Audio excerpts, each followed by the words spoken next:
I'm okay. I'm fine. Kincana, Kincana, teng neng neng neng neng. Ku menahan rasa sakit, rasa sakit. Few moments later.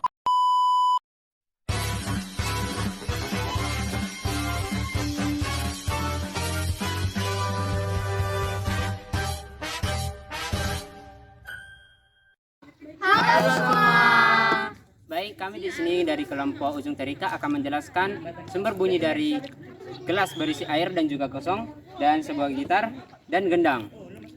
Baik, sebelum presentasi kami mulai, izinkan kami memperkenalkan diri dulu. Nama saya Ferrari Sitorus, teman saya. Nama saya Antur Pardosi. Nama saya Dos Pardosi. Nama saya Intan Panjaitan, nama saya Cisya Pardosi, dan nama saya Amelia Sorismani. Presentasi video kami mulai. Baik, gelombang bunyi ditimbulkan oleh sumber bunyi, yang di mana bunyi diklasifikasikan menjadi 3 berdasarkan frekuensinya. Yang pertama, infrasonik, yang kedua, audiosonik, yang ketiga, ultrasonik. Infrasonik memiliki frekuensi lebih kecil dari 20 Hz, yang di mana belalang dan anjing yang bisa mendengar. Yang kedua, audiosonik memiliki frekuensi 20 sampai 20.000 Hz, yang dimana manusia yang bisa mendengar. Dan yang ketiga, ultrasonik memiliki frekuensi lebih besar dari 20 sampai 20.000 Hz, yang dimana kelelawar yang bisa mendengar. Gelombang bunyi memiliki karakteristik, yaitu yang pertama, pemantulan gelombang bunyi atau refleksi. Yang kedua, pembiasan gelombang bunyi atau refraksi. Yang ketiga, pelenturan gelombang bunyi atau diferensi. Dan yang terakhir, pemaduan gelombang bunyi atau interferensi. Bunyi ada jika adanya sumber bunyi, medium perambatan dan getaran. Pada video ini, sumber bunyi ada pada gendang. Ketika dipukul, gendang akan bergetar dan menghasilkan bunyi. Bunyi akan merambat ke udara, dan udara akan menghantarkan ke telinga kita, di mana telinga kita adalah pendengar. Pada gelas kosong ada bunyi ketika dipukul dan menghasilkan getaran merambat atau bunyi. Getaran akan lebih nyaring dari gelas yang berisi air karena air bersifat merendamkan suara.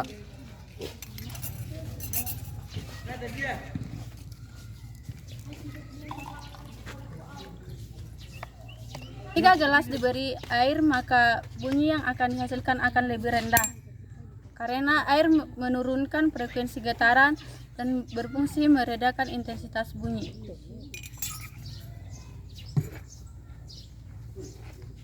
Baik, yang terakhir saya akan menjelaskan sumber bunyi dari sebuah gitar. Gitar memiliki 6 senar, yaitu senar pertama, kedua, ketiga, keempat, kelima, keenam. Dari suara tersebut, semakin kita memetik senar gitar dari senar pertama sampai ke-6, suara akan semakin rendah. Karena pada senar 6, kerenggangan tali memengaruhi suatu frekuensi. Dan pada senar pertama, frekuensi tinggi karena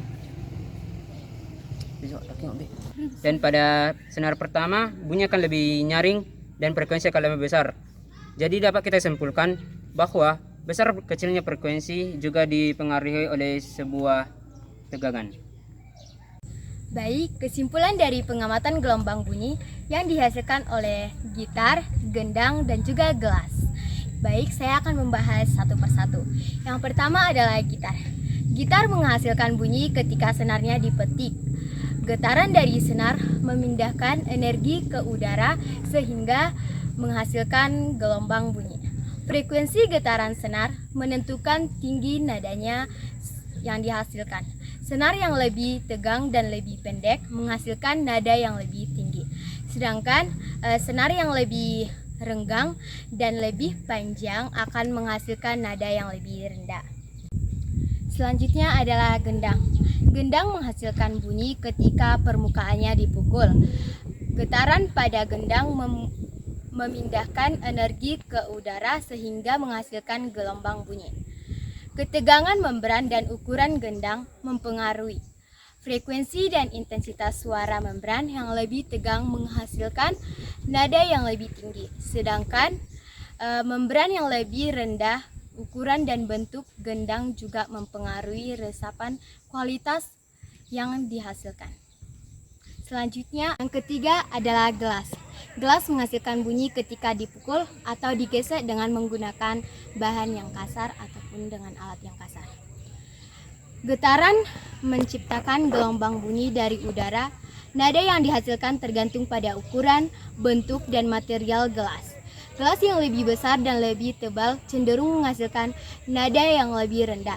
Sementara gelas yang lebih kecil dan lebih tipis menghasilkan nada yang lebih tinggi. Mengubah jumlah air dalam gelas juga mempengaruhi frekuensi getaran dan nada yang dihasilkan.